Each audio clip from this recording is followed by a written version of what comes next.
जय हिंद बच्चों। आज का टॉपिक फ्रिक्शन यानी कि घर्षण है। यह टॉपिक आईटीआई के वर्कशॉप कैलकुलेशन में सेकेंड ईयर वाले बच्चों के लिए है, जिसमें हम फ्रिक्शन के बारे में पढ़ेंगे और फ्रिक्शन के प्रकार पढ़ेंगे और फ्रिक्शन एंगल ऑफ फ्रिक्शन यानी कि फ्रिक्शन कोण, घर्षण कोण पढ़ेंगे और उसके कुछ क्वेश्चंस एग्जांपल्स वगैरह लगाएंगे। तो स्टार्ट करते हैं। फ्रिक्शन क्या होता है? सबसे पहले अगर कहा जाए तो जैसे कोई वस्तु है और ये सतह पर रखी हुई है, इस रखी हुई वस्तु पर अगर हम कोई बाहरी फोर्स या बाहरी बल P लगाते हैं इस डायरेक्शन में, तो इसके विपरीत डायरेक्शन में जो ये बल लगाया जा रहा है उसके विपरीत डायरेक्शन में एक सतह पे एक फोर्स लगेगा। मतलब कि यह फोर्स जो बाहरी फोर्स लग रहा है उसका विरोध करेगा, इसलिए उसके विपरीत दिशा में यह फोर्स लगेगा। इसे F से दिखा रहे हैं, तो ये इसका अपोज करेगा और बराबर फोर्स लगेगा। तो यहाँ पर F और P हो गया आपका बाहरी फोर्स और F हो गया घर्षण फोर्स, यानी कि फ्रिक्शन फोर्स या घर्षण बल कह सकते हैं। तो पढ़ लेते हैं। जब भी कभी एक ठोस वस्तु को दूसरे ठोस वस्तु पर या किसी शुष्क सतह पर सरकाने या चलाने का प्रयास किया जाता है, तो दोनों सतहों के मध्य एक बल उत्पन्न होता है जो जिस दिशा में वस्तु गति कर रही है उसके विपरीत दिशा में कार्य करता है। वस्तु को एक दूसरे पर सरकने से रोकने का प्रयास करता है। वह बल जो वस्तु को सरकने या चलने से रोकने का प्रयास करता है घर्षण बल कहलाता है। तो जो रोकने का प्रयास करता है, यानी कि अगर हमारा बल P इस साइड में लग रहा है तो उसको रोकने के लिए उसके अपोजिट साइड में एक फ्रिक्शन फोर्स लगेगा, वही आपका घर्षण बल कहलाएगा। तथा इस क्रिया को फ्रिक्शन कहते हैं। जो ये क्रिया हो रही है, रोकने की क्रिया हो रही है, इसको क्या कहते हैं? घर्षण बल कहते हैं। यह क्रिया मुख्यतः तलों के खुरदरे होने के कारण उत्पन्न होती है। अगर हमारा तल खुरदरा होगा तो घर्षण बल ज्यादा होगा, खुरदरा होने की वजह से ज्यादा होता है। और अगर ये सतह स्मूथ होती है यानी कि चिकनी होती है तो घर्षण बल होता है लेकिन बहुत ही कम होता है।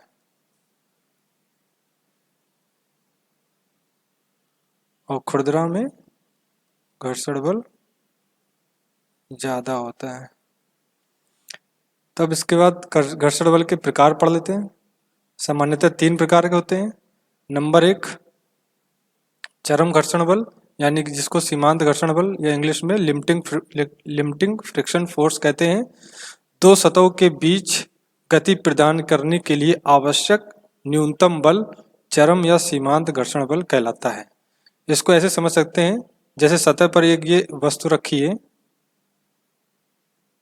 इस पर मान लीजिए अगर हम 1 न्यूटन बल लगाते हैं, ये वस्तु पर 1 न्यूटन बल लगाने के बाद फ्रिक्शन फोर्स भी 1 न्यूटन लगेगा, फिर भी यह वस्तु नहीं चली।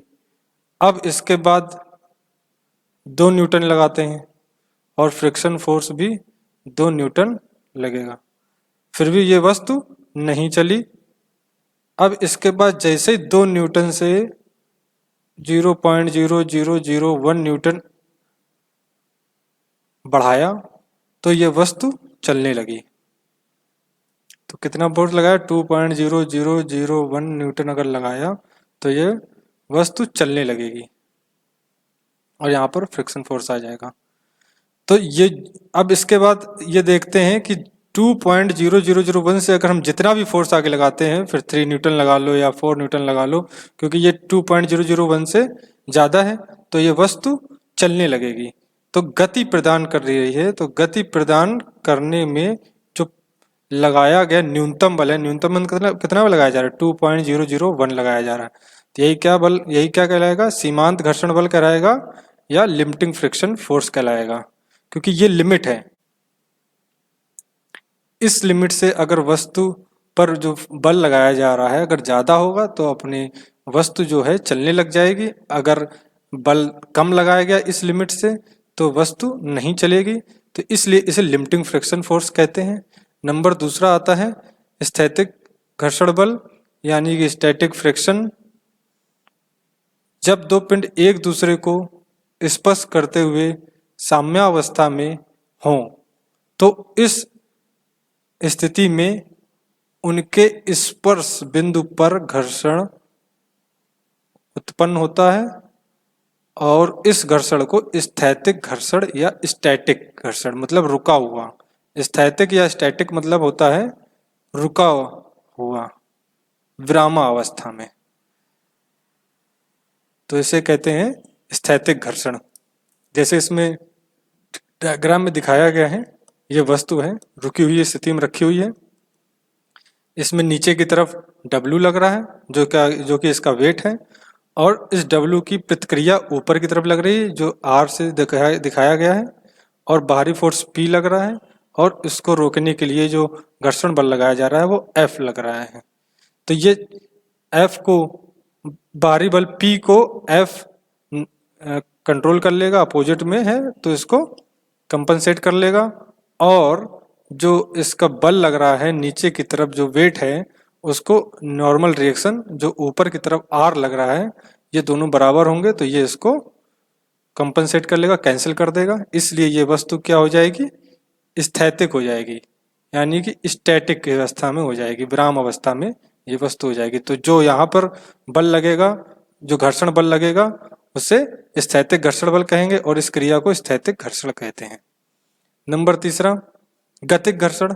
जब एक पिंड दूसरे पिंड पर फिसल रहा हो अर्थात उनके बीच गति हो तो ऐसी अवस्था में जो स्पर्श बिंदु पर उत्पन्न घर्षण को गतिक घर्षण कहते हैं और जो बल उत्पन्न होता है उसे गतिक घर्षण बल कहते हैं।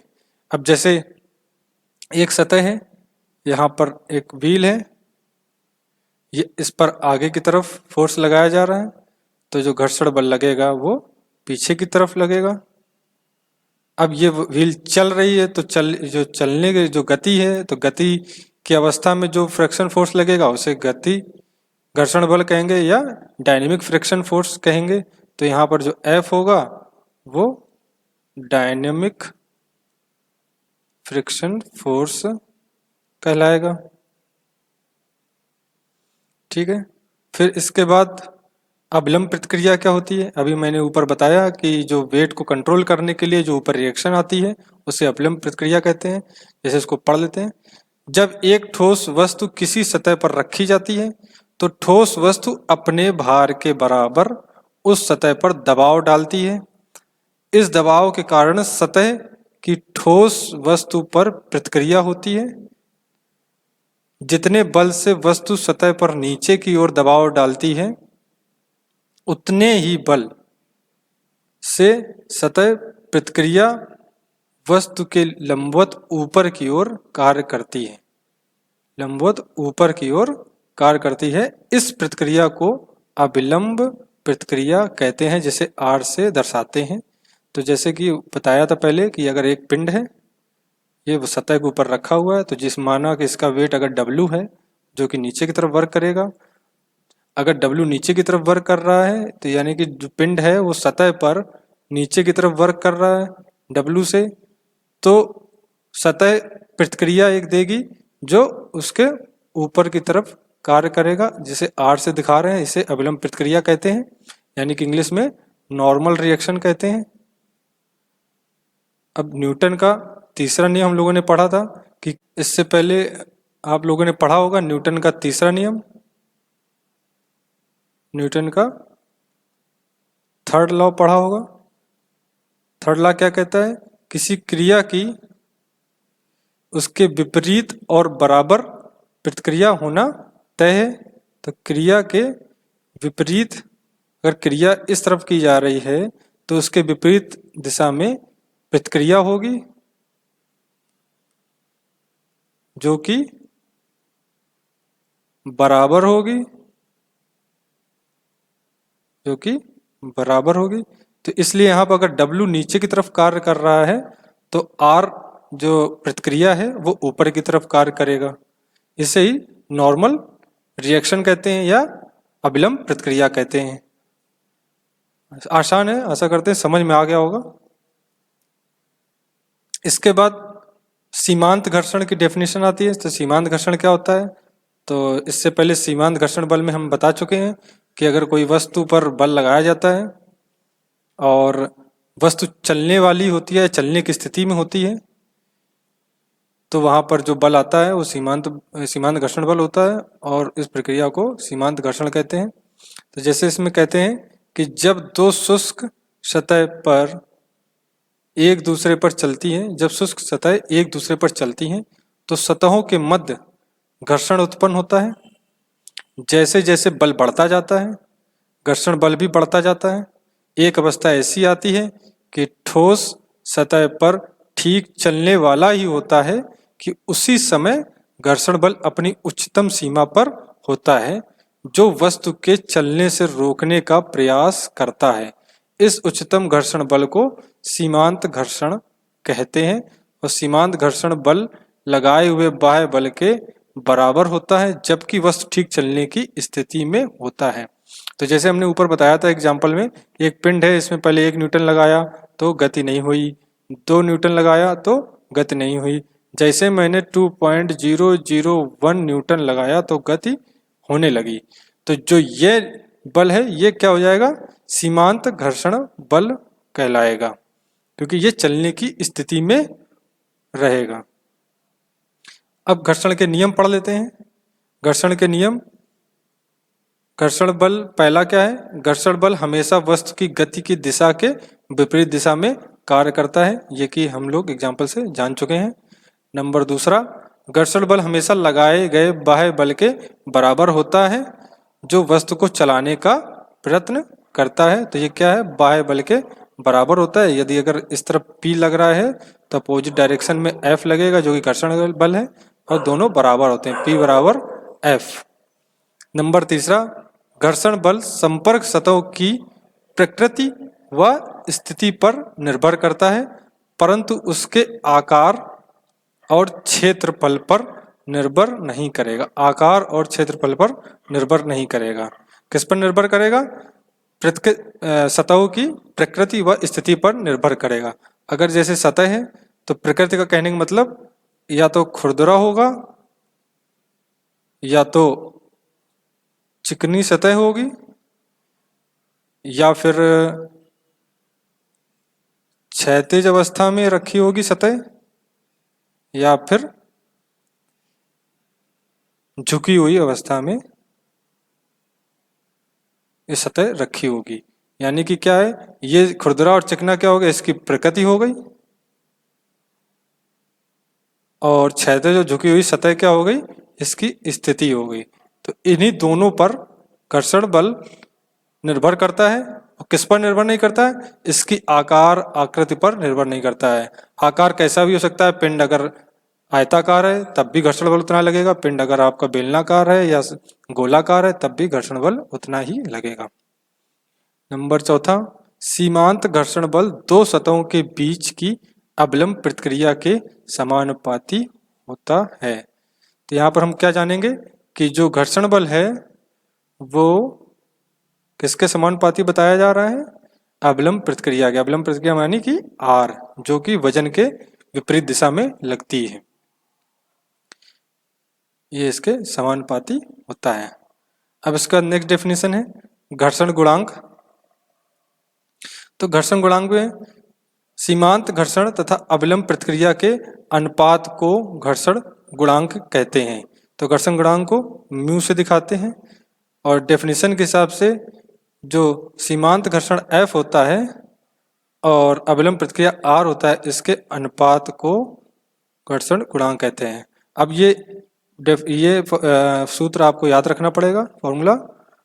ये कैसे आया ये मैं आपको बता देता हूँ। तो जैसे ऊपर चौथा नियम ये कह रहा है, चौथा नियम कह रहा है कि F जो होता है सीमांत घर्षण होता है वह अवलंब प्रतिक्रिया के समानुपाती होता है। समानुपाती यानी कि R के समानुपाती होता है। जब समानुपाती हटता है तो एक कांस्टेंट आता है, एक कांस्टेंट आता है। जैसे बल में आपने पढ़ा होगा, जब बल लगता है P, वो किसके समानुपाती बताया जाता है? त्वरण के, A, एक्सेलरेशन के। तो जब एक्स यहाँ पर समानुपाती हटता है तो एक कांस्टेंट आता है m, जिसको हम लोग बाद में द्रव्यमान कहते हैं, और उसका सूत्र P बराबर ma बन जाता है। ऐसे ही यहाँ पर जब समानुपाती हटेगा तो बराबर का निशान आएगा और एक कांस्टेंट आएगा म्यू। इस म्यू को ही हम लोग कहते हैं, इस म्यू को कहते हैं घर्षण गुणांक। इस म्यू को कहते हैं घर्षण गुणांक, यानी कि friction force, sorry coefficient of friction, F बराबर म्यू आर, और म्यू यहाँ से कितना आ जाएगा F बाई आर। तो ये सूत्र आपको फॉर्मूला याद रखना पड़ेगा। इसके बाद आते हैं एंगल ऑफ फ्रिक्शन पे। तो एंगल ऑफ फ्रिक्शन क्या होता है? एंगल ऑफ फ्रिक्शन होता है कि सीमांत घर्षण बल और अभिलंब प्रतिक्रिया के परिणामी बल। तो परिणामी बल क्या होगा? जैसे सीमांत घर्षण बल क्या है, ये F लग रहा है इस साइड में, और अभिलंब प्रतिक्रिया बल ऊपर की तरफ लग रहा है R, और ये F है। इसका परिणामी बल, अब ये दोनों 90 अंश पर लग रहे हैं तो इसका परिणामी बल क्या होगा? 45 अंश पे बीचों बीच से निकलेगा। ये वेक्टर में आप लोगों ने पढ़ा होगा पहले, अगर हाई स्कूल में या 12th में वेक्टर पढ़ा होगा, सदिश राशियां, वहां पर होता है उसका परिणामी बल क्या हो जाएगा? परिणामी बल मान लो S है, तो इसको यहाँ बना देते हैं, सही से ड्रॉ कर देते हैं। ये F है घर्षण बल, और ये अभिलंब प्रतिक्रिया है R जो ऊपर की तरफ वर्क कर रहा है। तो इसका परिणामी बल क्या होगा? बीचों बीच होगा, क्योंकि ये दोनों 90 अंश पर वर्क कर रहे हैं। परिणामी बल होगा S। तो डेफिनेशन क्या कहता है घर्षण कोण का? एंगल ऑफ फ्रिक्शन की सीमांत घर्षण तथा अभिलंब प्रतिक्रिया के परिणामी बल और अभिलंब प्रतिक्रिया के बीच में बनने वाला कोण घर्षण कोण या एंगल ऑफ फ्रिक्शन कहते हैं। एंगल ऑफ फ्रिक्शन कहते हैं। ठीक है, तो याद करने की ज़्यादा ज़रूरत नहीं है, इसको डायग्राम से ही आप समझ सकते हैं। क्या कहेंगे? सीमांत घर्षण और नॉर्मल रिएक्शन यानी कि अभिलंब प्रतिक्रिया के परिणामी बल और अभिलंब प्रतिक्रिया के बीच के कोण को घर्षण बल कहते हैं। इसे थीटा से दर्शाते हैं।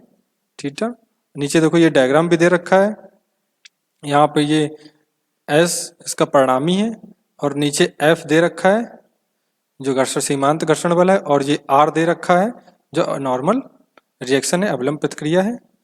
अब हम वेक्टर में आप लोगों ने पढ़ा होगा, जब किसी बल को उसके कंपोनेंट में डिवाइड करना, यानी कि उसको दो भागों में विभक्त करना, दो 90 अंश पर स्थित कंपोनेंट में डिवाइड करना। जैसे मान लो अगर ये फोर्स हमारा P लग रहा है, तो इसको दो 90 अंश के कंपोनेंट इसके कैसे बनेंगे? एक फोर्स इधर होगा और इसी लाइन के एक 90 अंश पे एक लाइन खींचेंगे, एक कंपोनेंट ये होगा। तो अगर मान लो ये थीटा है, तो जो कोण के पास होगा वो cos थीटा होगा, और जो दूर होगा कोण से वो sin थीटा होगा, और इसका P से गुणांक, P से गुणा होगा। तो थीटा के बगल वाला P cos थीटा और दूर वाला कोण से P sin थीटा, इसके P फोर्स के कंपोनेंट होंगे। ठीक है, तो ये चीज तो मैं हमको बता चुके हैं कि कंपोनेंट ऐसे निकाला जाता है। तो इस कंपोनेंट का प्रयोग हम यहाँ पे भी करेंगे कि जैसे एक F है सीमांत घर्षण बल और R नॉर्मल रिएक्शन, इन दोनों का परिणामी क्या था? S था, और बीच का कोण कितना था? थीटा था। तो अब S के अगर हम कंपोनेंट निकालते हैं तो S का जो इस तरफ का R के डायरेक्शन में जो कंपोनेंट होगा, क्योंकि थीटा है तो थीटा के पास वाला क्या होगा? S cos थीटा होगा, और थीटा से दूर वाला क्या होगा? S into sine theta. ठीक है, अगर ये स्थिति विरामावस्था की है तो F जो होगा वो किसके बराबर होगा? S साइन थीटा के, और जो नॉर्मल रिएक्शन अभिलंब प्रतिक्रिया है वो किसके बराबर होगा एस कॉस थीटा के। इतनी चीज समझ में आ गई होगी, ठीक है।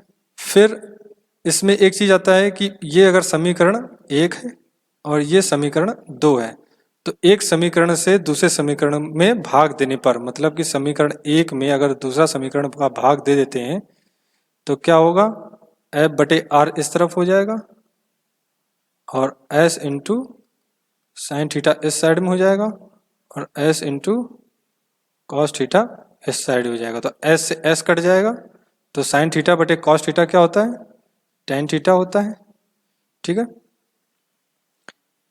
तो जो थीटा क्या था यहाँ पे, थीटा अपना घर्षण कोण था, एंगल ऑफ फ्रिक्शन। तो यहाँ पर हमको एक चीज और मिल गया है, टेन थीटा बराबर एफ बटे आर। ये चीज आप याद रखिएगा, ठीक है। इसके बाद अपना आता है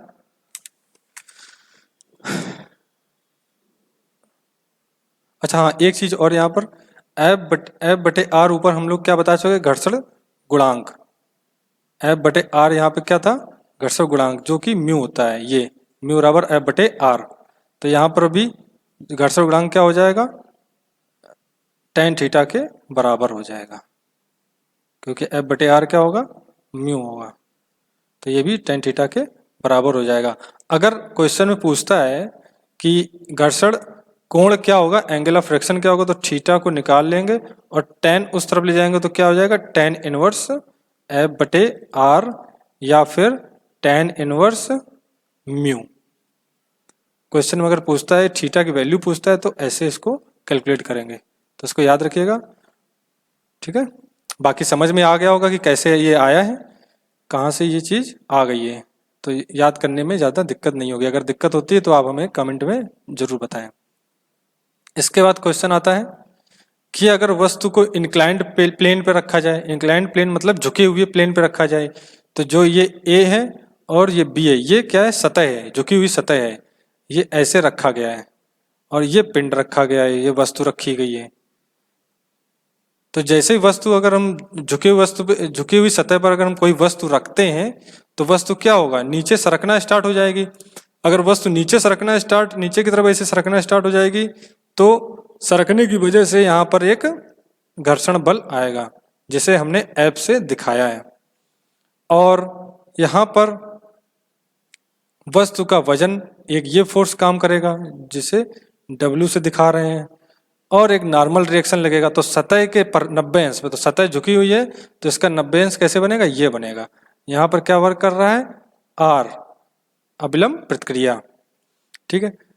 अब ये वस्तु अगर स्थिति में विरामावस्था स्थिति में रखी जाती है तो इसके जो सारे फोर्स लग रहे हैं ये एक दूसरे को बराबर बराबर काटेंगे, कैंसिल करेंगे।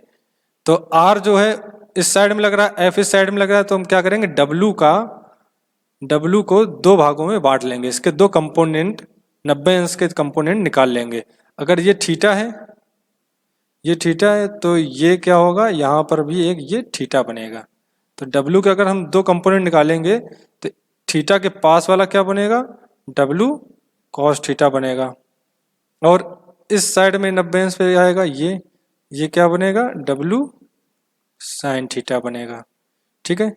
अब विरामावस्था की स्थिति में या कि संतुलन की अवस्था में क्या होगा, एफ किसके बराबर होगा, डब्लू साइन थीटा के बराबर होगा, और जो नॉर्मल रिएक्शन होगा वो किसके बराबर होगा, डब्लू कॉस थीटा के बराबर होगा। यहाँ पर भी ये समीकरण 1 हो जाएगा और ये समीकरण 2 हो जाएगा। अब समीकरण 1 में 2 से भाग देने पर क्या आएगा, एफ बटे आर बराबर डब्लू से डब्लू कैंसिल होगा, तो क्या बचेगा, डब्लू से डब्लू कैंसिल होने के बाद बचेगा साइन थीटा बटे कॉस थीटा, जो कि क्या होता है, टेन थीटा। तो यहाँ पर भी आप देख रहे होंगे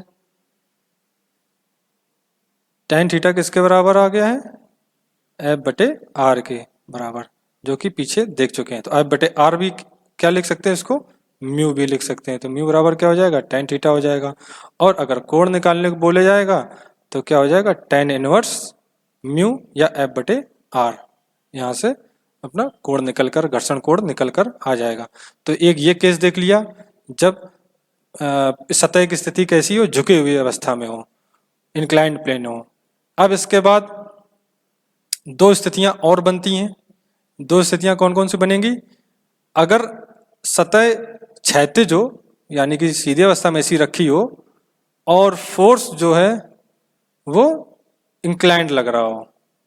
अच्छा, इससे पहले ये वाला केस पढ़ लेते हैं जो थोड़ा आसान है, उसके बाद ये वाला केस पढ़ेंगे तो आसानी से समझ में आ जाएगा। इसके ये वाला पढ़ लेते हैं। इसमें क्या है केस? इसमें ये है कि पहली कंडीशन क्या है कि जो सतह है वो क्षैतिज है, ध्यान से देखिएगा। और दूसरी कंडीशन क्या है? जो इसके ऊपर बाहरी फोर्स लग रहा है, जो बाहरी बल लग रहा है P, वो भी क्षैतिज लग रहा है। ये दो कंडीशन है। और दूसरी वाली कंडीशन जब देखेंगे तो सतह उसमें क्षैतिज रहेगा, लेकिन जो बाहरी बल लग रहा है वो किसी कोण पर लगेगा। उसको आगे समझेंगे। तो पहले ये समझ लेते हैं, ये बहुत ही आसान स्थिति है। इस स्थिति में क्या है, पिंड पे बाहरी फोर्स P लग रहा है इस साइड में, तो फ्रिक्शन फोर्स क्या लगेगा, वो उसके अपोजिट डायरेक्शन में लगेगा F। और अगर इसका जो वेट है, इसका वजन है, वो W नीचे की तरफ कार्य करेगा, तो ऊपर की तरफ क्या होगा, नॉर्मल डायरेक्शन R काम करेगा। और अगर ये संतुलन की अवस्था में है तो F बराबर P और R बराबर W हो जाएगा। ठीक है, ये आसान है, ये समझ में आ जाएगा। और यहाँ से अगर हम घर्षण गुणांक निकालते हैं म्यू, तो म्यू पता है हमको क्या होता है, म्यू बराबर F/R होता है। तो ये F क्या है, P है, और R क्या है, W है, तो P/W आ जाएगा। ठीक है, यहाँ से म्यू बराबर P/W भी हो जाएगा, या या F/R, दोनों चीजें आ जाएंगी। ठीक है, ये आसान था, इसमें घर्षण गुणांक आराम से निकल जाएगा। और यहाँ से अगर हमको अगर कुछ पूछता है, F दिया होगा तो P मिल जाएगा, अगर P दिया होगा तो F मिल जाएगा, अगर R दिया होगा तो W मिल जाएगा, W दिया होगा तो R मिल जाएगा। और म्यू के दो फार्मूला, तो दो सूत्र तो आ ही गए हैं, बटे R कर देंगे तो म्यू आ जाएगा, P/W कर देंगे तो भी म्यू आ जाएगा, यानी कि घर्षण गुणांक प्राप्त हो जाएगा। अब इसके बाद जो दूसरी स्थिति बनती है, इसको देख लेते हैं। ये थोड़ी पहले वाले से कठिन है, मतलब ज्यादा कठिन नहीं है, बस समझने की देर है। ये पहले वाले से कठिन है। तो इसमें क्या है, इसमें दो कंडीशन बनेगी। पहली कंडीशन क्या है, सतह पहले वाले की तरीके से क्षैतिज ही है, लेकिन जो बाहरी बल लगेगा बाहरी, वो कोण पे लगेगा। मान लो वो कोण थीटा है, तो ये कोण क्या लग रहा है, कहाँ पे है, ये कोण दे रखा है, ये बाहरी बल क्या है, ऊपर की तरफ लग रहा है, ये देखिए P, ये थीटा पे लगा है। ठीक है, तो अगर P जो है हमारा ये थीटा पे लगा है, तो इसके 90 अंश वाले कंपोनेंट अगर हम निकालेंगे तो ये P है, तो ये थीटा के पास वाला क्या हो जाएगा, P cos थीटा होगा, और जो ऊपर की तरफ लगेगा वो P sin थीटा हो जाएगा। ठीक है, और जो पहले से जो पिंड पर लग रहे हैं वो ऊपर की तरफ क्या लग रहा है, इसमें R लग रहा है, और नीचे की तरफ क्या लग रहा है, W लग रहा है। और जो P अगर आगे की तरफ बढ़ेगा तो पीछे की तरफ क्या लगेगा, घर्षण बल लगेगा F। तो यहाँ पर संतुलन की अवस्था में अगर होता है तो F बराबर क्या हो जाएगा, P cos थीटा हो जाएगा, क्योंकि ये इस डायरेक्शन में है और P cos थीटा इस डायरेक्शन में है। अब W नीचे की तरफ लग रहा है, तो W को कौन बराबर करेगा, W को ऊपर अविलंब प्रतिक्रिया R plus P sin theta. ठीक है, यहां से R निकालेंगे तो कितना आएगा, W minus P sin theta. तो यहां पर F बराबर P cos थीटा आ गया, R बराबर W minus P sin theta आ गया। अब घर्षण अगर गुणांक निकालने को कोई बोलता है, या क्वेश्चन में अगर कहा जाता है, तो घर्षण गुणांक क्या होता है, म्यू बराबर F/R। F कितना दे रखा है, F दे रखा है P cos थीटा, एफ दे रखा है पी कॉस थीटा और आर दे रखा है, आर कितना दे रखा है, W minus P sine theta. ठीक है, ये उससे थोड़ा कठिन, थोड़ा ही कठिन है और इतना कठिन नहीं है कि आप लोगों को समझ में ना आए। ठीक है, फिर इसके बाद अगर p की वैल्यू पूछी जाती है, अगर हमसे कहा जाता है नहीं p को ज्ञात करिए, तो p को निकालने के लिए क्या करेंगे, यहाँ से p बराबर कितना आ जाएगा, एफ बटे कॉस थीटा आ जाएगा। और यहाँ से अगर p निकाला जाए तो p साइन थीटा बराबर क्या होगा, w माइनस आर, और p बराबर क्या होगा, w माइनस आर बटे साइन थीटा। अब इस p को और इस p को अगर हम बराबर कर देते हैं, ठीक है, इस p को या इस p को अगर हम बराबर कर देते हैं तो भी f और w r में, f कामा w कामा r में संबंध आ जाएगा, संबंध स्थापित हो जाएगा। मतलब कि अगर हम f बटे कॉस थीटा कर देते हैं और w माइनस आर बटे साइन थीटा कर देते हैं, ठीक है, तो यहाँ पे f और w और r में संबंध आ जाएगा। तो कैसे, इसमें क्या करेंगे, कैंची गुणा करेंगे तो साइन थीटा उस साइड चला जाएगा, साइन थीटा बटे कॉस थीटा हो जाएगा, साइन थीटा बटे इधर लिख देते हैं, साइन थीटा बटे कॉस थीटा, जो किसके बराबर होगा, w माइनस आर बटे एफ के बराबर होगा। और साइन थीटा कॉस थीटा क्या होता है, tan थीटा आ जाएगा, जो कि म्यू के बराबर होता है। तो यहाँ से म्यू की एक और वैल्यू निकल आ जाएगी, w माइनस आर बटे एफ। ठीक है, तो क्वेश्चन में जैसे जैसे पूछा जाएगा वैसे वैसे हमको करना होगा। जब क्वेश्चन करेंगे तब समझ में आ जाएगा और इसमें घबराने की जरूरत नहीं है। ठीक है, तो अब इसके बाद अगर हम क्वेश्चन करना स्टार्ट होते हैं, यहीं तक हम लोगों का थ्योरी यहीं तक पार्ट था। तो थ्योरी में जो क्वेश्चन करना, अगर ना समझ में आए तो पूछ लेना। ठीक है, अब क्वेश्चन करते हैं। अगर पहला क्वेश्चन दिया जाता है, पहला क्वेश्चन क्या कह रहा है, 20 किलोग्राम भार का, यहाँ पे 20 किलोग्राम भार का एक टुकड़ा समतल टेबल पर रखा है। तो 20 किलोग्राम भार का एक टुकड़ा बना लेते हैं जो कि समतल टेबल पर रखा हुआ है। यदि टेबल तथा टुकड़े के मध्य घर्षण गुणांक कितना दे रखा है, घर्षण गुणांक की बात कर रहा है तो म्यू की बात कर रहा है, 0.2 दे रखा है, 0.2 है। और उस बल को ज्ञात कीजिए जिसकी टुकड़े को खिसकने की आवश्यकता होगी। और इसमें दे रखा अगर बल आपका किस तरफ कार्य कर रहा है, अनुप्रस्थ वर्ग कर रहा है, अनुप्रस्थ यानी कि क्षैतिज अवस्था में कार्य कर रहा है, क्षैतिज दे रखा है। और दूसरा केस क्या दे रखा है, 40 डिग्री पर लगाया गया। तो जो थीटा यहाँ पे क्या आ जाएगा, 40 डिग्री आ जाएगा। ठीक है, तो क्वेश्चन कर लेते हैं। पहला कंडीशन क्या कह रहा है कि 20 किलोग्राम का है तो नीचे 20 किलोग्राम का वेट लटका देते हैं जो कि नॉर्मल रिएक्शन आर के बराबर होगा। और माना बाह्य बल P लग रहा है तो फ्रिक्शन क्या हो जाएगा, वो भी P के बराबर होगा। हमको P को ही ज्ञात करना होगा। और म्यू बराबर क्या होता है, F बटे R होता है। F क्या है, F जो है P के बराबर होगा। और R क्या है, R अपना 20 किलोग्राम के बराबर होगा। यहाँ से R क्या होगा, वो 20 किलोग्राम के बराबर होगा। और जो P होगा वो F के बराबर होगा। और म्यू दे रखा है 0.2, तो P की वैल्यू यहाँ से कितनी आ जाएगी, 20 गुणे 0.2 यानी कि 4 किलोग्राम। P कितना आ जाएगा, 4 किलोग्राम आ जाएगा। और दूसरा कंडीशन अगर दिया जा रहा है, दूसरा कंडीशन में ये है कि ये वस्तु रखी है, P जो है 36 से 40 अंश के कोण पर लगाया जा रहा है। ये थीटा बराबर 40 अंश दे रखा है, P इस साइड दे रखा है और 20 किलोग्राम नीचे की तरफ है। तो R की वैल्यू ऊपर 20 किलोग्राम हो जाएगी और फ्रिक्शन फोर्स F इस साइड लगेगा। ठीक है, तो कंडीशन बना लेते हैं। तो यहाँ पे क्या होगा, P को दो भागों में डिवाइड करेंगे, एक ऊपर की तरफ होगा और एक क्षैतिज अवस्था में होगा। तो क्षैतिज अवस्था में क्या होगा, P cos 40 अंश होगा और ऊपर की तरफ क्या होगा, P sin 40 डिग्री होगा।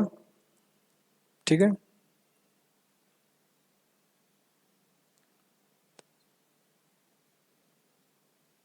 तो F बराबर क्या हो जाएगा, F बराबर होगा P cos 40 अंश और R बराबर R प्लस P sin 40 अंश। R थीटा 40 दे रखा है तो 40 रख देंगे, बराबर 20 किलोग्राम हो जाएगा। इस अवस्था में म्यू भी दे रखा है, तो म्यू क्या होगा, F बटे R होगा और ये तीन कंडीशन हमारे पास बन जाएंगी। ये समीकरण 3 हो जाएगा, ये समीकरण 2 हो जाएगा, ये समीकरण 1 हो जाएगा। तो इन तीन समीकरणों को अगर हम सॉल्व करेंगे तो यहाँ से P की वैल्यू निकल आएगी। तो F बराबर, तो म्यू जो है वो, जो F है यहाँ से म्यू R आ जाएगा और F ऊपर कितना दे रखा है पहले से, वो P cos 40 अंश दे रखा है। ठीक है, म्यू है और R कितना दे रखा है, R के यहाँ से 20 माइनस P sin 40 अंश आ जाएगा यहाँ से समीकरण दूसरा से। ठीक है, अब म्यू की वैल्यू कितनी दे रखी, 0.2 रख देंगे तो 20 हो जाएगा, माइनस P sin 40 अंश और इधर P cos 40 डिग्री। ठीक है, 0.2 का अंदर मल्टीप्लाई कर देंगे, 20 दूनी 40, 4.0 माइनस 0.2 P sin 40 डिग्री, इधर P cos 40 डिग्री। ठीक है, तो P cos 40 डिग्री और 0.2 P sin 40 डिग्री बराबर 4 हो जाएगा। P को कॉमन ले लेते हैं तो cos 40 plus 0.2 sin 40 is equal to 4 हो जाएगा। यहाँ से P की वैल्यू कितनी आएगी, 4 अपॉन cos 40 प्लस 0.2 sin 40 हो जाएगा।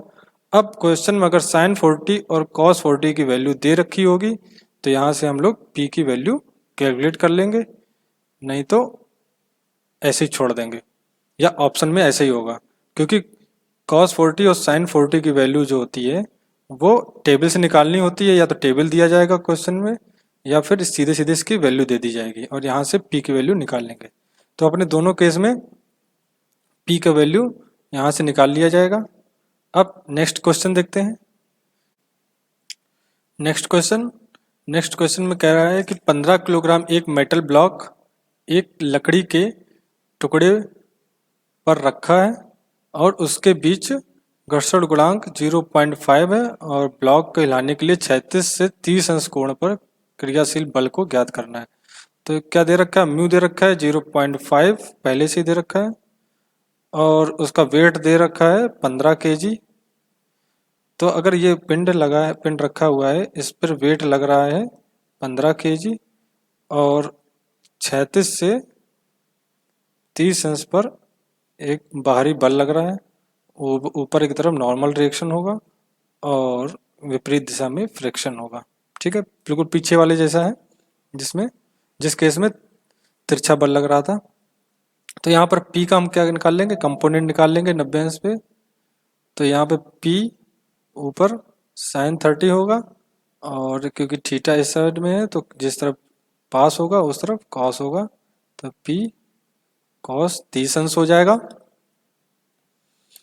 अब संतुलन अवस्था में है तो विपरीत दिशा के फोर्स आपस में बराबर हो जाएंगे। तो F बराबर, पहला समीकरण बनेगा F बराबर P cos 30, P की वैल्यू cos 30 की वैल्यू रखेंगे, P √3/2।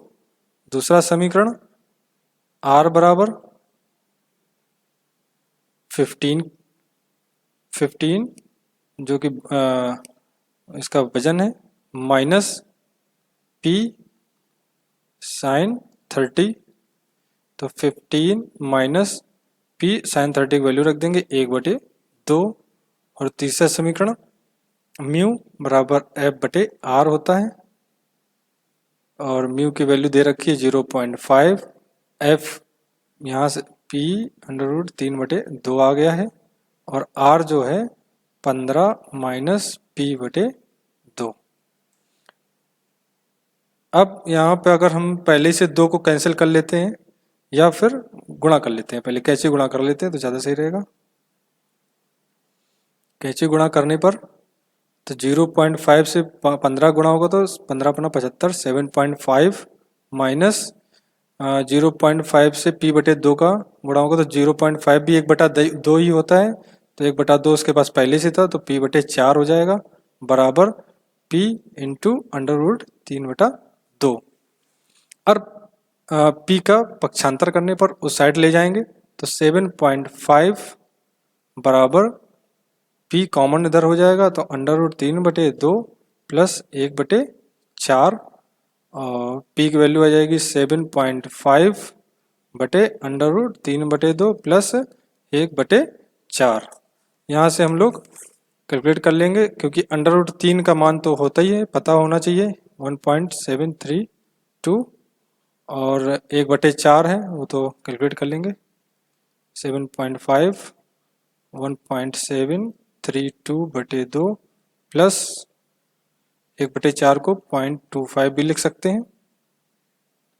7.5 1.732 में 2 का भाग देने पर 2 8 16 2 6 12 2 6 12 प्लस 0.25, ठीक है। इसकी कैलकुलेशन कर लेंगे, मेरे पास पहले से कैलकुलेशन रखी हुई है, तो जो आंसर आ रहा है 6.720 किलोग्राम, ये अपना बाहरी बल आ जाएगा, ठीक है। आशा करते समझ में आ गया होगा, इतना कठिन नहीं है। तो क्वेश्चन जो पूछ रहा था, ब्लॉक को हिलाने के लिए 36 कोण जो 30 अंश पे क्रियाशील बल है उसको ज्ञात करें। तो जो ब्लॉक को हिलाने के लिए कितने बल की आवश्यकता पड़ेगी, वो बल का मान अपने पास आ गया है 6.720। इसका नेक्स्ट क्वेश्चन देख लेते हैं।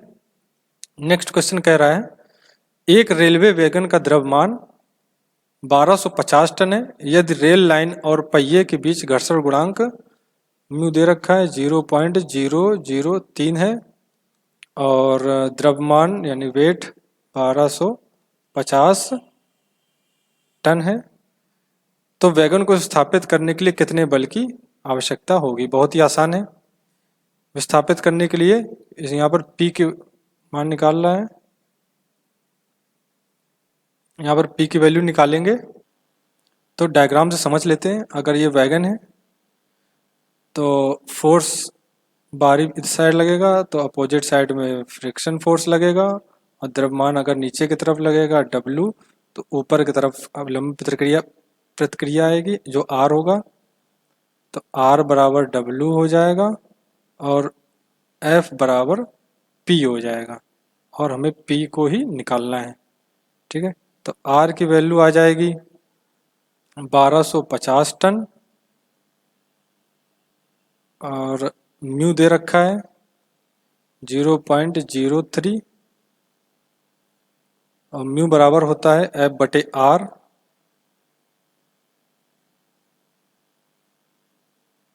F को रख देंगे P, R हो जाएगा 1250 और म्यू हो जाएगा 0.03। अब इसमें कैसे गुणा कर देंगे तो P की वैल्यू आ जाएगी 0.03 गुणे 1250, और 1250 टन में है तो इसको किलोग्राम में बदलेंगे। तो किलोग्राम में बदलने के लिए आप लोगों को पता होना चाहिए 1 टन बराबर 1000 केजी होता है, 1000 किलोग्राम होता है, तो 0.03 गुणे 1250 गुणे 1000, ये जो भी आएगा ये किलोग्राम में होगा, और जो ऊपर था जहाँ पे 1000 का गुणा नहीं किया गया था वो टन है।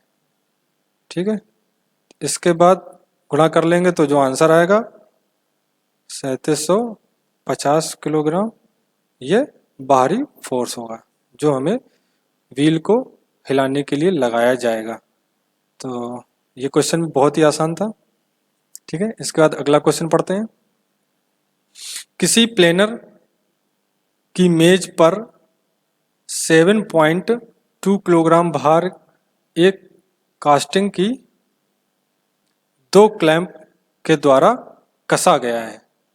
यदि प्रत्येक क्लैंप का तनाव 50 किलोग्राम हो तो उस अधिकतम क्षैतिज कटिंग बल का मान क्या होगा जिसका विरोध किया जा सके, और घर्षण गुणांक 0.19 दे रखा है। ठीक है, अब कास्टिंग का भार क्या दे रखा है, 72 kg F किलोग्राम भार। अब यदि क्लैंप को तनाव से कसा गया है तो तनाव का मान क्या है, 50 kg है।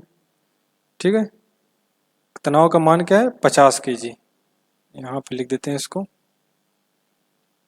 तनाव यानी कि टेंशन जो दे रखा है वो 50 kg F है। ठीक है, तो घर्षण गुणांक क्या होता है, घर्षण गुणांक का पहले मान होता है म्यू बराबर F बटे R। ठीक है, तो R जो है वो कुल क्लैंप बल हो जाएगा। तो R जो है यहाँ से समझ सकते हैं, अगर मान लो ये कास्टिंग है, ये दोनों तरफ से जमाया गया है, तो इधर टेंशन लग रहा है, इधर टेंशन लग रहा है 50 का। ठीक है, और इधर फोर्स भी लग रहा है जो द्रव्यमान है 72 kg। ठीक, अब इस पे जो फोर्स लगा है वो बाहरी बल लग रहा है, उसी को पूछा है, और उसी का अपोजिट में फ्रिक्शन फोर्स आ जाएगा। ठीक, तो जो नॉर्मल प्रतिक्रिया है ऊपर की तरफ R, तो R बराबर होगा जो टेंशन है प्लस जो द्रव्यमान है 72, तो कितना हो जाएगा 7 5 12, और द्रव्यमान कितना दे रखा है, 72 ही दे रखा है ना। ठीक है, 72 दे रखा है, 72।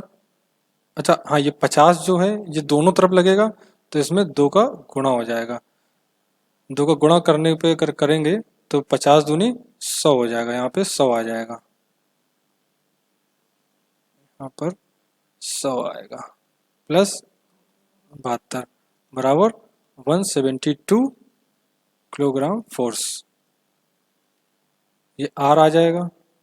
अब सिंपल है, R की वैल्यू आ गई है और म्यू दे रखा है, म्यू 0.19 दे रखा है, और F निकालना है। F क्या था, F तो P ही था, और बटे R 172, तो F जो है P दे रखा है 172 हो जाएगा, तो P की वैल्यू क्या आ जाएगी, बाहरी फोर्स जो लगेगा 0.19 इंटू 172, इसका आंसर आ जाएगा 32.68 किलोग्राम फोर्स। ठीक है, ये इसका आंसर हो जाएगा। ये आसान है क्योंकि बस इसमें थोड़ी सी ट्रिक है। ट्रिक ये है कि जब इसको क्लैंप लगाया जाता है तो वहां पर R की वैल्यू चेंज हो जाएगी, तो R की वैल्यू में क्लैंप के साथ साथ वजन के साथ साथ क्लैंप पे जो तनाव लग रहा है उसका दुगने का जोड़ हो जाएगा। ठीक, इसके बाद नेक्स्ट क्वेश्चन है, यदि 150 किलोग्राम भार की कोई वस्तु साम्यावस्था में रखी है, 150 किलोग्राम की भार किसी सतह पर रखी होगी, साम्यावस्था में रखी है, तो झुकाव कोण की गणना करो और घर्षण गुणांक 0.25 है। अवलंब प्रतिक्रिया की भी गणना करें, R भी निकालना है यहाँ पर, और झुकाव कोण जो थीटा है वो भी निकालना है। तो झुकाव कोण की बात कर रहा है तो इसका मतलब अपना पिंड जो है वो झुके हुए कोण पर रखा हुआ होगा, किसी कोण पर। तो झुका हुआ कोण मान लेते हैं ये थीटा है। इसका जो वजन काम करेगा वो 150 किलोग्राम नीचे की तरफ कार्य करेगा। और नॉर्मल डायरेक्शन है जो इधर आर वर्क करेगा, और फ्रिक्शन फोर्स जो कि नीचे के लिए खिसकेगा तो ऊपर की तरफ फ्रिक्शन फोर्स कार्य करेगा। ठीक है, तो हम लोगों ने पढ़ा था कि ये वाला केस किया था, उस वाले केस में क्या किया था कि 150 का कंपोनेंट कर लिया था। ठीक, तो 150। अब ये कोण देख लेते हैं, झुका हुआ कोण दिया है कि नहीं दिया है। साम्यावस्था में तो झुका है, और यदि कोण जो है, कोण का मान अभी नहीं दे रखा है, तो कोण का मान हम लोगों को निकालना पड़ेगा। कोण भी निकालना पड़ेगा। हाँ, कोण भी पूछा है, ये देखो कोण भी पूछा है और अवलंब प्रतिक्रिया भी पूछी है, प्रतिक्रिया बल भी पूछा है। और दो चीजें दे रखी हैं सिर्फ, हाँ दो चीजें दे रखी हैं, वजन दे रखा है W, और म्यू की वैल्यू दे रखी है 0.25। ठीक है, कोई बात नहीं, इसको भी निकाल लेंगे। तो म्यू का सूत्र क्या होता है, F/R होता है। यहाँ से F/R, या फिर tan थीटा भी होता है जो झुका हुआ कोण होता है। म्यू कितना दे रखा है, 0.25 दे रखा है, तो 0.25 tan थीटा हो जाएगा। यहाँ से थीटा की वैल्यू निकल आएगी, थीटा की वैल्यू कितनी आ जाएगी, tan इनवर्स 0.25। अब इसकी वैल्यू भी क्वेश्चन में दे रखी होगी, नहीं तो टेबल दे रखा होगा। टेबल के हिसाब से इसका मान जो होता है 14 डिग्री 2 मिनट आता है। ये थीटा का वैल्यू हो जाएगा, नहीं तो टेबल दिया होगा, टेबल से ज्ञात कर लीजिएगा। थीटा का वैल्यू यहाँ पे आ गई है, तो F बराबर क्या होता है, म्यू R होता है। म्यू 0.25 है, और R की वैल्यू दे रखी है 150, जो कि R किसके बराबर होगा, वजन के बराबर होगा, तो 150 हो जाएगा। और यहाँ से F की वैल्यू भी आ जाएगी 0.25 गुणे, इसका गुणा मल्टीप्लाई कर लेते हैं, वही तो दोबारा लिखा जा रहा है यहाँ पे।